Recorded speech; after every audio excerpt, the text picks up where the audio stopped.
Chers amis, vous savez qu'il y a une halakha, c'est que lorsqu'on a envie de manger et qu'on a un animal, on doit tout d'abord se préoccuper d'alimenter l'animal et simplement après on peut soi-même manger.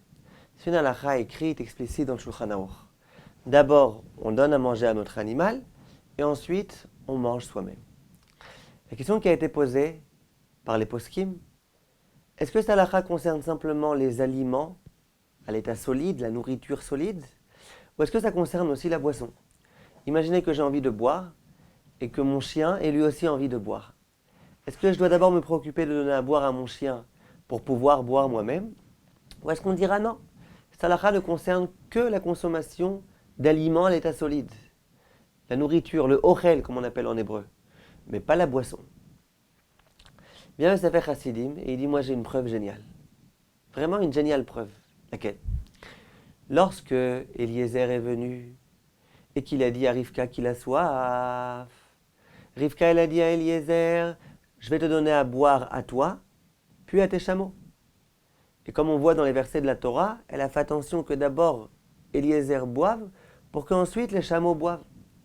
Donc de là on voit, dit Sefer Chassidim, que concernant la boisson, l'homme peut boire tout d'abord lui et simplement après donner à boire à ses chameaux. Voilà la preuve du Sefer Chassidim.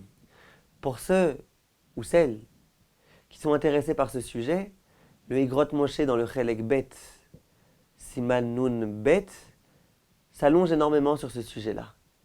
Et il pose des questions, il apporte des réponses, il dit peut-être que c'est différent dans ce cas-là, parce que c'est pas Eliezer qui devait d'abord donner à boire à ses animaux pour boire ensuite, c'est quelqu'un d'autre qui a voulu lui donner. Or, peut-être que quand une autre personne vient donner, elle peut donner d'abord à boire à l'homme et puis ensuite aux animaux. Peut-être que si ça avait été la consommation, ça aurait été la même chose. Et puis il pose énormément de questions là-bas.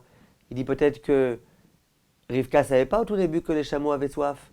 C'est pour ça qu'elle s'est permis de donner d'abord à Eliezer, puis aux chameaux. Bref, il s'allonge énormément et il répond à toutes ces questions. Et c'est dans ce sens-là que la halakha a été tranchée. Que lorsque quelqu'un a soif, il peut boire tout d'abord lui-même et simplement après se préoccuper de la boisson de ses animaux.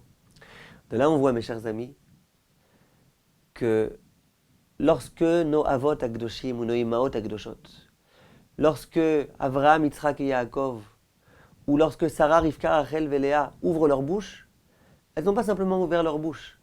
Nous, on aurait pu dire que ce jour-là, Rivka, lorsqu'elle a parlé, a été prise par un élan de générosité. Que ce qu'elle a dit, c'était irréfléchi. Chas v'shalom. Lorsqu'elle a ouvert sa bouche, qu'elle a dit « je vais te donner à boire, puis je vais donner à boire à tes animaux », tout était réfléchi. Ça a tellement été réfléchi que de là, on peut venir et apprendre une halakha. C'est de cette façon-là qu'il faut qu'on conçoive, qu'on considère les propos qui sont dits par nos gdolim. Lorsqu'ils ouvrent la bouche, c'est qu'ils ont réfléchi. Ils n'ont pas juste lancé une phrase, c'était une façon de parler. Lorsqu'ils parlent, c'est qu'ils ont réfléchi à la façon dont ils devaient parler et qu'ils ont réfléchi que tout soit conforme à la halakha. Kol tov, chers amis, et à bientôt.